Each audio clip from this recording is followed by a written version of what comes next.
we on? Oh, hang on. Yeah.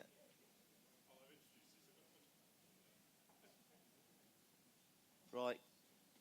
I was going to say ladies and gentlemen, but there's very few ladies in the audience. Right, welcome to our, I think it's the final Manchester Stand event.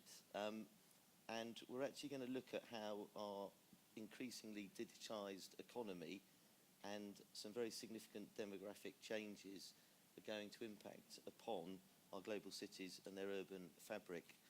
It sounds quite an esoteric subject. It probably is, but I can assure you it is going to have a very significant impact upon the way in which we look at our urban design and our urban fabric. And my view is it's actually going to have quite a quick impact, and hopefully that'll be brought out as we go through the talk. Now, we have allocated 25 minutes, so we'll try and keep it short and as fun as we can. I think there is some booze over there, guys, if you fancy a glass of wine, so feel free to help yourself throughout the talk. I'm just going to give a very short introduction, and then I'm going to hand over to Yolande, who heads up Savills' World Research Team. It sounds very impressive. It isn't. No. She's great. No, she's great. She's got some really interesting information. And then equally impressive, I've got Malcolm Smith, who's Arup's Global Head of Urban Design. So I think we'll get quite an interesting perspective on, you know, how these changes, primarily led by demographic changes and sort of Generation X and the youngsters are actually going to, the hipsters are actually going to impact upon how we live in our urban design. On a serious note, if you've got any questions, please feel free to ask at any time. If we can get a bit of debate going, that would be great. We are going to be around afterwards if you want to have a chat, and there will be a short Q&A session at the end. If no one's got any questions, I have, but we'll see how it goes. Okay, I mean, it's fairly obvious that cities have always driven economic growth, but we do now see recent and increasingly quick change in terms of globalisation, mobile connectivity, huge technological change, which with the advent of artificial intelligence is actually quite scary. And I think critically, for the purposes of this talk, a very tech-savvy generation of young workers who actually want to be in the cut and thrust of city centres. You know, they don't want to be, you know, out in the sticks, and that's how they do business. So, and I think that's where the key driver is to the way in which this is going to impact upon the urban fabric. I've just made a note of two or three things that I think are going to be very relevant. I think our cities are going to have to focus on permeability of space, and I know that the two speakers with me will pick up on this issue. I mean, basically, the way the youngsters work, they work hard, they play hard, and what they like is an urban environment that facilitates street-based and community-based interaction. And of course, our modern economy is all about exchange of ideas and human capital, and that now drives commerce. So we've actually got to create a sort of urban environment in which these guys and girls want to work, want to play, and want to live, because that is what's going to give us our competitiveness on an increasingly global stage. I think our cities are going to have to become far more adept at creating different types of space. We are seeing this in, I think, office design, but we're not, as far as I'm aware, seeing it to the extent we need to at the macro level in terms of urban master planning. I think our cities need to become more human-centric, and by that they need to emphasise individuals and intimacy. And there is a sort of irony with, there's a lot of talk these days about conscious cities and smart cities and cities that can respond to data and respond to human activity.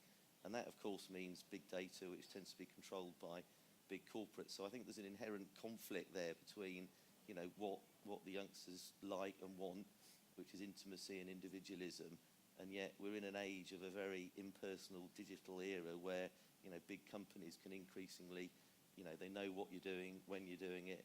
I'm going to be cloned 4 or 5 times, actually, because I think that might help me to have some fun.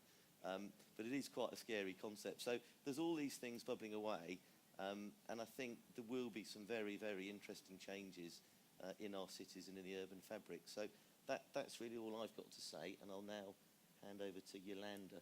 Have the digit, please. Oh, yes. Sorry. Yeah, that's fine. Thank you very much. So yes, I think probably demographics and digitisation is the last thing you want to hear on the last sort of big day of MIPIM, and thank you very much for making it here, even with that title. What I'm talking about is demographic change, which means change in the age and structure of people, the number of people and the age of people coming to the city. And it's going to have a big impact on real estate, really big.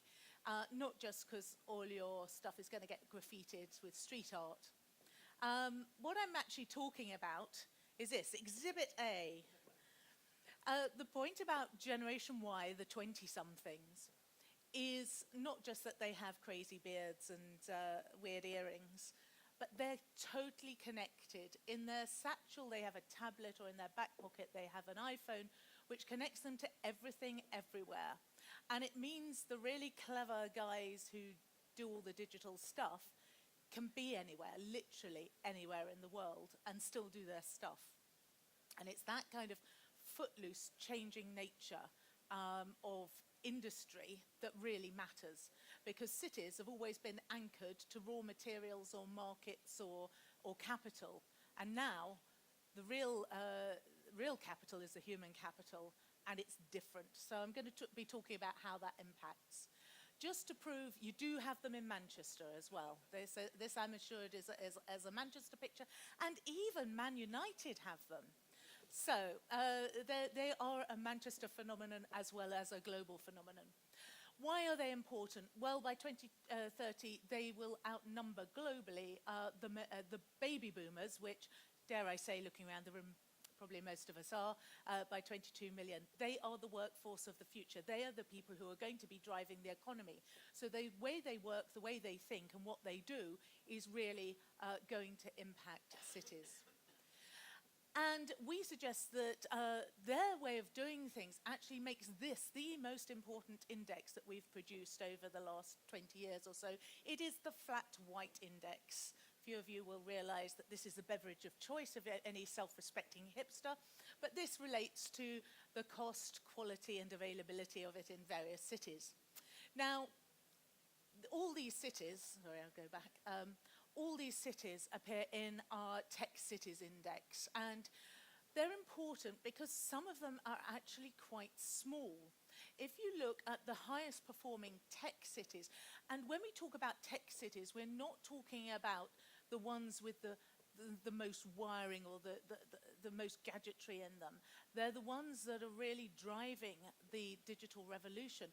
And where it used to be all about Silicon Valley and the hardware that was there, it's now about San Francisco, or indeed Austin, Texas, which is our top tech city, where, if you like, the digital revolution is proving to be most disruptive, where it's impacted more industries. And believe me, the digital age is going to impact every single industry. It's even affecting lawyers and the business they do. So, you know, get ready for it. It will change things. And these are the cities where it's happening. And the important thing is, there is our top city, Austin, Texas. 20 years ago, I just about heard of it as a capital of Texas, but you know, it's overtaken San Francisco in importance. You'll also see places like Tel Aviv, Stockholm, Dublin, Berlin on this list, because some small cities are offering a quality of life and an attraction to Generation Y that's driving them well ahead. Now, I apologize, it's too late for a graph. Let's move on. Okay, if you're really still confused about hipsters and Generation Y, this is what they look like. And my point is, they are a global phenomenon. I did actually see in Cannes a delegate with a man bun today, so they're even getting into real estate. There are females of the species as well, but they just don't have the same comedy value, so apologies for that. This one's Indonesian, he's Brazilian, American, South African, Chinese, German. So, you know, you find them everywhere. Generation Y is behaving in an incredibly global, uniform sort of way. And they're important because when it comes to real estate, they want something very, very particular. So here we are, here's Melbourne, Australia, Tokyo, Tel Aviv, Shoreditch in London, this is Hong Kong, and Brooklyn. the point about all these places is these are the quarters, these are the neighborhoods in cities that are really driving the digital expansion, the economy in those cities. And look, they're all streets. They're all about the ground floor life. They're not big purpose-built buildings. They are where you can hang out. It's really the environment, the habitat, if you like, of the hipster is all about live, work, and play all in the same place. So the important thing in terms of the economy is that even the big boys, the Googles, the Amazons, and the Facebooks are realizing that they have to house their workers in places where they're going to bump into their next big idea, where creative industry and creative, artistic, and other types of people are going to interact with their people and give them their next idea, where the guys are going to meet their next life partner, or woman's going to meet her next business partner. It's all about human interaction. And people are at the heart of it. And it means that the Generation Y environment is as much about culture and cafes, art galleries, ideas, diversity, as well as a bit about being digitally wired and so forth. Now, don't get me wrong, it will be very, very noticeable for any neighborhood that isn't adequately wired, that doesn't have the Wi-Fi. But that's all. All it means is it won't work if it's not there. It doesn't mean that if you're wired up, you're done, you've ticked the box. If you want your city to be a powerhouse of the next generation, you're going to have to be supplying a lot of stuff in a really vibrant sort of urban environment. And this is where it's at in Manchester. I think this is one of the cafes that provides those flat whites and suitably artisan surroundings. And the great thing about Manchester is you have these heritage buildings, you have a city centre, you still have streets that work and that are walkable and cyclable, and where you can live in a loft above the office and go to the shops and cafes and clubs and so forth, like the ground floor. However, and this is going to be slightly controversial, the habitat, Manchester's sort of millennial habitat, dare I suggest, is not this. And that's going to be controversial amongst quite a few people who've worked very hard on this. That's not to say there's not a demand for this, that it's not something to be proud of. It just isn't millennial habitat. So what the real estate industry has to do, and the real challenge, and we're talking here real estate everywhere, is to build or create or regenerate the sort of places that are wanted. And I think this is great because it adds to city. If it creates roots through and permeability, then it probably works. But I think the actual building, there are not many sort of creative millennials, digital companies that are going to want to work in a conventional office that's kind of designed for the capitalist age. And what's for sure is this doesn't work. I think out of town, anything that requires a car to drive there in future is going to become increasingly difficult. And the US is already facing the issue of how to regenerate this sort of big box in the middle of nowhere, sort of park. So they're going to be some of the real estate challenges that face you. And I put up Manu earlier, so let's put up Man City as well. It is about the city, very much. Maybe not in football, though, who knows. That, hopefully, is some food for thought and questions later. Thanks, Yolande. I'll keep going. You can stand. Yeah, let's, Yolande, thanks. Look, I mean, maybe a little bit of a different angle, because you nicely made the case of who the millennials will be and why there's a great number. But, you know, for those of us who are left marooned around that population, I think there is a kind of digital demographic that we need to respond to. So I was kind of, asking myself, where do we start? And I start in this kind of place. There's thinking about cities, we think about it as a physical place. But in one way, it is this absolute drama in time, this journey of what defines it. It was interesting, we were talking having a similar discussion in Sydney lately. And we were looking at an old railway station, and there it was, in 1840. And what was it drama in time? It was the manure on the streets. Today, it is our digital worlds that are changing. And the way in which they kind of transform it. What does that mean? We're having a discussion with one of the big car makers, European car makers recently, and they're thinking about what it means for a vehicle in a digital age. And it's always a nice indicator. What's coming is when we start doing things wrong. So the number of people who drive around with a mobile phone means that what they really want to do is to communicate, not drive. And this manufacturer started to do the research and concluded that within a generation, the physical world would equal the virtual world, the digital world. Now think what that means. We still think of a digital virtual world as something slightly detached, not equal to the physical world. But when it equals it, things change. That kind of fluidity of communication change. And I think that will be our drama in time. What do I think that means in terms of a broader view of that digital population? I think we think more globally than citywide. Yolande, you talked about kind of the district and the way in which it kind of, it changes. So the city has a different position. It becomes a series of places that gather together because of the physical adjacency, but then we transform up into a global communication level. The virtual and physical experience begin to mesh, and I think when we begin to experience what that means, how we relate, how we talk to each other, how we communicate. We'll say a little bit about retail, where retail is more experience-based. Our working environments inevitably are more flexible. We saw this generations ago when all of a sudden, we could choose lifestyle over place to work. And I think the digital environment is liberating us. And I think you're absolutely right, Yolande, in terms of the kind of a cool hipster urban environment. But our cities are characterized by this, beyond the center, lost political territory.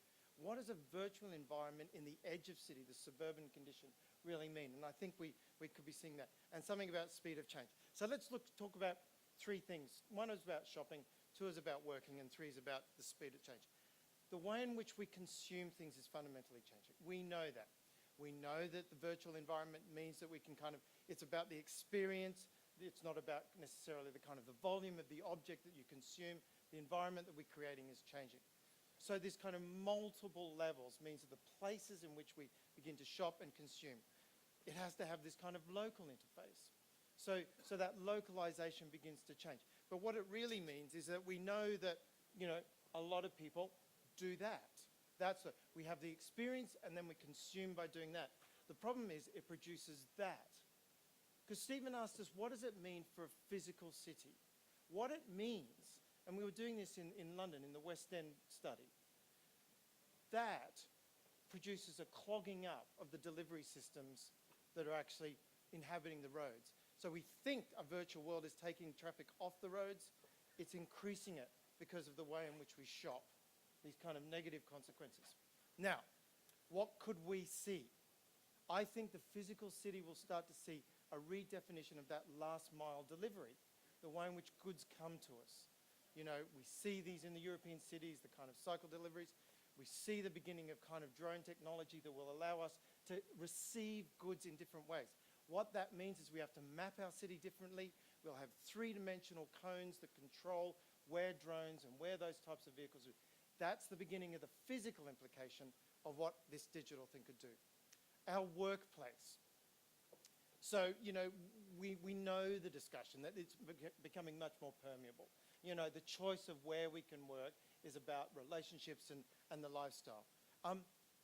There is an argument, and this is, Linda Grattan writes a very nice little piece on this kind of the growth in the self-employment. So if you're not that cool hipster with your latte and your earring in that cool urban block in the inner cities, and you are that person in the outer zone in a more suburban condition, but still have a kind of self-employed, how do you participate in a digital demographic of a city? And so I think that means that something is changing, and I'll say a little bit about that. But what's really changing, I think, is this employer relationship. As we are more self-employed, as we work from home, there has to be this changing relationship of how people work. You know, we used to work in this kind of parent-child, and it moves to an adult-adult. In other words, a respect and an understanding, and different people have a different view. Now, this is often the image of working from home today, in the pajamas with the dog in the kitchen, you know, and you're on the phone, no, I'm getting into that report, I'm totally in control. Meanwhile, the dog is kind of spilling, you know, water over it. But look, I mean, in one way, that's okay. If that produces innovation or, you know, beyond the way Yolande described it, then that's fine, because, you know, that availability of lifestyle, technology liberates us from those things.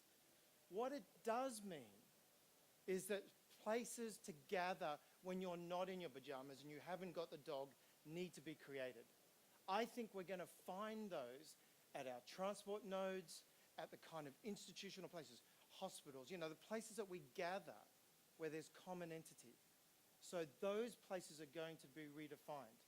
Our expectation of what is a railway station will be different. Our expectation of what is a kind of the social infrastructure will change, in part because we will start using them differently, because they will be places to go to when you're not in that anonymous pajama-based virtual work environment. But the third thing I have to kind of add to this discussion on the digital is speed. Yolande, it was really interesting that Shenzhen wasn't on one of the tech cities. And maybe we could talk about that. We were out there recently, and I was absolutely blown away by the way in which technology is kind of fundamentally influencing the way people are living in that Chinese city. And it's about speed. It's about speed and accessibility. Stephen set the task of what does it mean for a global. Said a few words about the physical city. What does it mean about the global?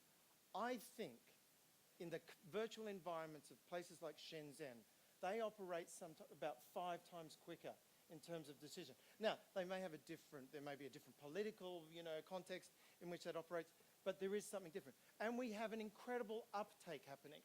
9 million new phones users per month in India. 9 million per month, just adding to the network. So this digitisation of societies is changing.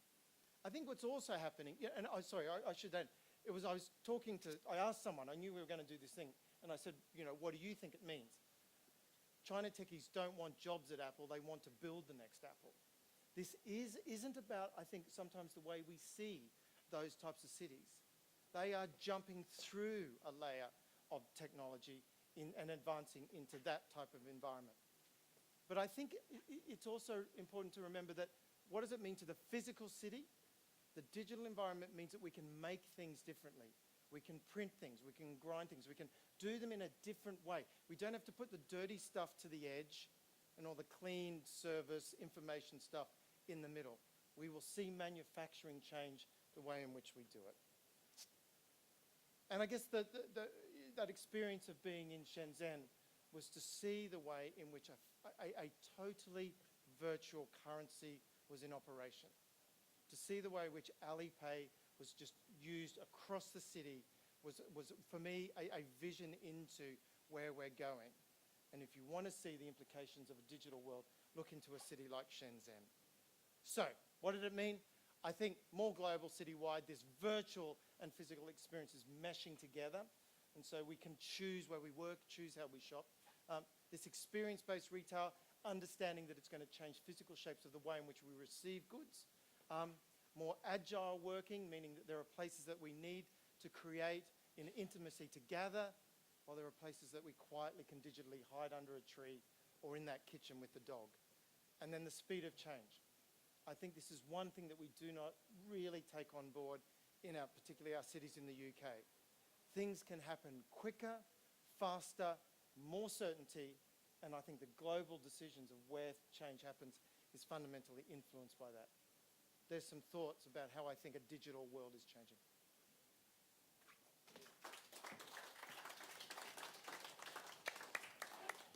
Okay, you've got a choice, guys. You can either ask some questions or you can go and have a glass of wine. I think we'll go For my own benefit, I'd like you to ask one question, but it doesn't really... No, has anyone got any questions? We could do both.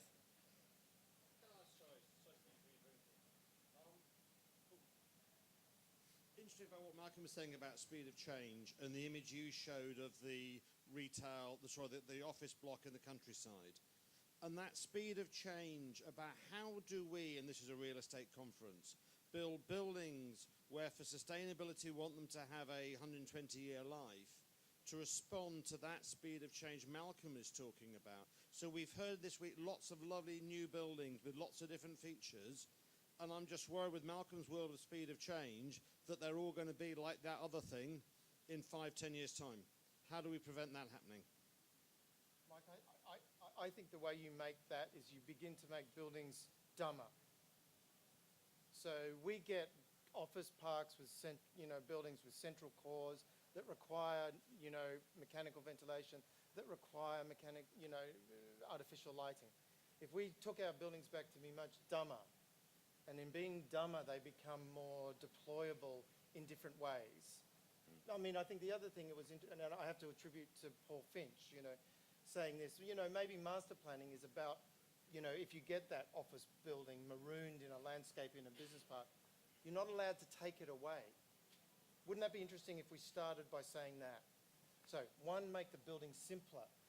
Manchester has this beautiful history of its warehouses. They weren't designed as beautiful apartments. They weren't designed as groovy coffee shops. They were designed to hold goods.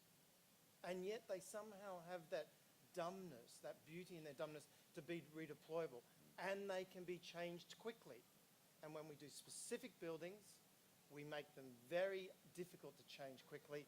And that's where I think the digital world has to, the speed at which digital allows us to change begins to influence the built environment. Any other questions? Yeah, I was just going to endorse that. But interestingly, in the USA, they have started to deal with those out-of-town issues. So failing retail malls are actually being actively turned into Main Street. Yeah. So the huge parking lot becomes the residential, houses. You take the roof off, you punch holes in it to make it permeable. You put, having taken the roof off, it looks surprisingly like a street, and sometimes you let cars go down it, and suddenly you've got Main Street USA. And I think this is the real. It's almost a paradox that the more advanced technology gets, the more we go back. I keep using the words back to the future, that actually the old forms of basic boxes on streets, whether they be warehouses, Georgian townhouses, or just simple buildings that are infinitely adaptable, are far more suited to this high-speed change. Because the problem with the late 20th century, it seems to me, is that we thought we knew what the future was going to look like. We thought we could plan. I mean, it's a total ridiculousness. And thank goodness the digital age is showing that up. It's showing that we can't possibly imagine what the hell's going to happen. I mean, before you had, a tablet, before you had iPad, until that came, would you ever have thought that you might be able to use something like that and rely on it and depend on it? Now the speed of change is really good for our industry, because it forces us back to the human being, actually, how people need to exist in places and be able to put a 3D printer in the corner, or even cycle into the building, or I mean, there's a whole host of different ways people are going to be using things.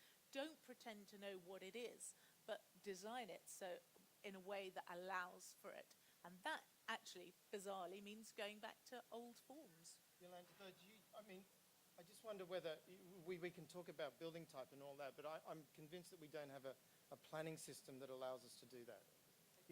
We are forced to be very specific. We need to have a kind of much greater, find a way to have a looseness in the way in which we make city form. And, it was interesting, we did a test in one of the districts in Amsterdam, where we said it was about 18 months, we set a criteria where we said anyone who submitted effectively an outline design proposal needed to demonstrate the way in which that building could be used in two ways. So you had to submit two proposals. You had the same frame, you had all of that. And all of a sudden that began to kind of adjust the way in which typology and building type could be used. So instead of being specific and then investing an enormous amount of energy to change, we could have a way of thinking about planning this agility that responds to the digital opportunities. Well, how ridiculous are planning use classes? I mean, Yeah. it's just so crazy. You know what, especially, I mean, you talk about working from home. I think the distinction between home and office is going to become increasingly blurred. And also, you know, already we just ignore the fact that in really good places, a whole load of stuff goes on. I won't repeat the sort of stuff you were talking about earlier that tends to get sanitized out of regeneration projects, but you know, we look at human activity across cities, real cities, and one thing we found is that new towns don't have anything in them other than what was built. So they have residential and offices and retail, and that's it because of use classes and the way they've been planned in the late 20th century. Really good high-functioning places have a whole load of stuff that don't fit into those classes. So one of the things, for example, we were looking at Harlow. You can't find a single jobbing builder in Harlow because there's no space for them. Nobody built a builder's yard or somewhere to park the van and store the goods. You have to go to one of the, you know, Victorian or earlier towns outside of Harlow to get those services. How often everybody knows that sooner or later a household is going to need a funeral parlour. Who plans a funeral parlour in a development? And you know that yoga studios, kitchens, workshops, crafts. You know, I mean, the list goes on, and a whole load of uses that we still don't know about. Manchester could just declare a sui generis use across certain areas. That would be a really, really interesting way to facilitate a really vibrant mixed city and accommodate the people who don't want to be pigeonholed into where, you know, being at work or being at play. I'll speak to Howard about that and get that sorted on Monday. That'll be fine. I mean, the only sort of question I've got is, and it's a bit of a sort of bugbear of mine, is given what we've heard today, and you're looking at Manchester as a good example, London as well, we seem to be increasingly building these high-rise blocks of residential, and I sort of wonder how sustainable and good they are in terms of what we're looking at, in terms of, you know, what the younger generations want and need. They seem, I don't know whether they're going to be a good thing or not. I suspect. I mean, I think you go back to kind of the nice things that Yolande outlined, that you know, there is a kind of lifestyle desire that comes in a kind of digital generation. Density is not a problem. It's, you know, how you do things well. I think how they're adaptable. I think the thing that, you know, to reiterate, I think the thing that loses often in this debate is, in this discussion, it's easy to have the inner city digital cool discussion, but have the discussion of the 70% of our cities that isn't that environment. What does it mean in London to be in Zone 4? What does it mean to get outside of, you know, the central areas of Manchester and have a digital demographic? Because, you know, do you think about it? That's one thing that I've seen a lot of other cities do a lot better than London. We not only have sort of created a sacred cow of a green belt, we've also got this degentrifying, decaying sort of suburbia, which is every bit as limiting to London. And I think to some extent, you know, we have the same thing in other cities, but never quite as bad as London. I'm on the Manchester stand, should be talking about London. My point is that other cities, for example, Sydney, have actually started to grapple with urbanising suburbia. So that doesn't mean just building loads of high rises.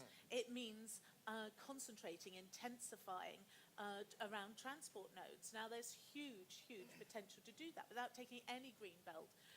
We reckon you can fit at least another 1 million homes theoretically into London. Doing it is hugely difficult. But what this means is, and I want to come back, this instant sort of matching high rise with high density is a real fallacy.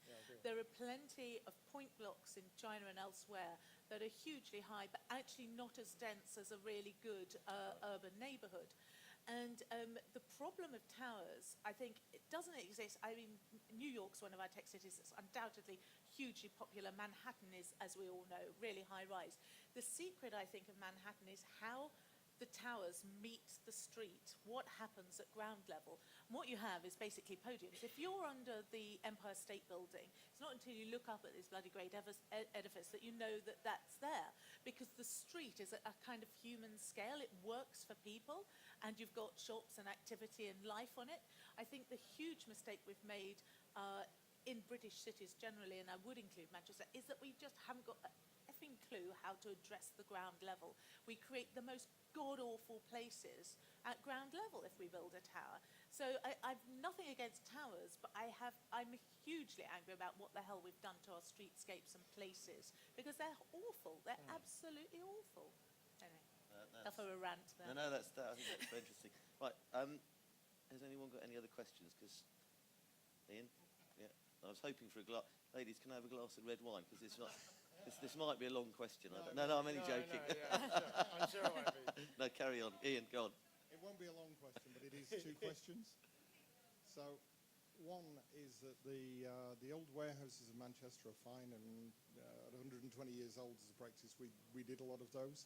And I know Tom said years ago they were the most sustainable buildings because we could recycle them.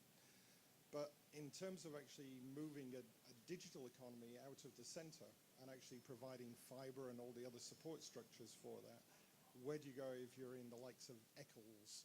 How do you actually deliver that into that ring around the restructured centre of the donut? The other thing is that if you look at China, because there was a gentleman earlier on today talking about why wasn't Manchester more like the urban planning of China. China's reached the point where we are more than 10% in terms of an aging population, far from the hipster arrangement. So how do you relate the hipster creative arrangements here to the aging population and where they're going? Because if we're really looking at an ocean, as one chap said, that if you're 50, you're expecting another 50 years of active life. This is great, because I'd love to see this everywhere. How do you relate to the next stage beyond that? That's really interesting. We're noticing that the aging population with choice is coming back into the city as well. Yeah. And I think cities work incredibly well for older people, even really old people, because they can walk or have things delivered so much more easily at a local level. And you've got all the culture and entertainment and everything, and the healthcare and everything else. So actually it works incredibly well. And in the Netherlands, I notice old people's homes seem to be in the city and on the street, and with the ability to sort of look out instead of tucked away in some kind of gated oldies-only community in the middle of nowhere. So actually urbanism works right through the age groups. And I think this is a case where we can really learn from the younger generation. And I think people are. And you can see the trend, if it's possible to downsize economically and so forth, if the product is there, you will get a return to the city of the older generations. We're not just talking about trendy hipsters here. Yeah. The one thing I'd add is that I think people, well, I think what the assumption was that it's the hipsters, it's the generation, they're largely driving the economic growth, which is why this is so important to get it right. And I'm not saying the older people won't be working, and indeed you're right, they probably will be. I'll probably be working for God knows how long. After this effort, I'll probably be working for the next 30. But I think the key is it is what we need to drive the economic growth. But it is very interesting. And your question about Eccles as well, I think. Yeah, I think I like the question, because it kind of says, yes, people like moving into the centre of the cities, and but we still have 60% of our cities is not that condition. Look, I mean, I kind of alluded to it a little bit. I think there's something interesting in understanding the kind of the infrastructures that already exist. I think the history of our railway network that puts this continuous land corridors, that allows us to kind of retrofit technology through it, allows us to distribute goods in another way, which is a response to our digital age, which allows us to create new centres of gathering, which are about movement as well as kind of trade of information. I think we're going to see, I think those who are in charge of our railway systems have a great opportunity to kind of reboot the breadth of offer that a digital age can do, both in terms of, getting kit in and around cities, but also the facilities that come. It won't just be about the development around the stations. It's about a kind of transformation of the services that can go into those old infrastructures, because they have inherent assets and things that align with speed, convenience, accessibility, but beyond that inner core. So I think we have a nice opportunity to think about that. That, I believe, is a very relevant topic for Manchester at the moment. If you look at what TFGM and Network Rail are doing with TFGM in particular, I think you're right, there's a huge opportunity there. Yes, we've talked about urban renaissance as if it's all about the big cities, and global cities have become hugely productive but also hugely expensive, and I'm postulating that the next generation of urbanisation will be what I call urban dispersal. So it's still urban, but it's about, in some cases, really small cities, even towns, becoming hubs and known and specialists for certain places.